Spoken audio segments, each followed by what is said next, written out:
ഒക്കെ അവരോട് ചോദിച്ചിട്ടാണോ നമ്മൾ പോയി എടുക്കാറ്? അതെ, ചോദിക്കാണ്ട് കുറിപ്പെടുത്തോണ്ട് പോയ നമ്മുടെ സ്വർണം നമുക്കൊരാവശ്യം വന്നപ്പോ നമ്മൾ തന്നെ നമ്മുടെ മുറിയിലേക്ക് തിരിച്ചു കൊണ്ടുവരുന്നു. അത്രേ ഉള്ളൂ.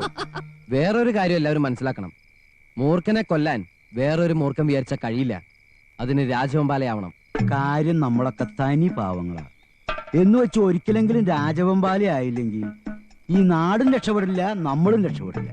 ഇൻസ്പെക്ടറോടും കമ്മീഷണറോടും ഒക്കെ സങ്കടം പറഞ്ഞ് അന്വേഷിച്ച് വരുമ്പോഴേക്കും കമ്മീഷൻ ഒരുപാട് ആവുകയും ചെയ്യും. ഉള്ള സമയവും പോവും. കുറിപ്പ് അതെല്ലാം പറ്റി കാശുവാക്കും. കുറുപ്പിന്റെ വീട്ടിൽ കയറി സകലതും തിരിച്ചു വെക്കാനുള്ള ട്രെയിനിങ് ഞാൻ തരും.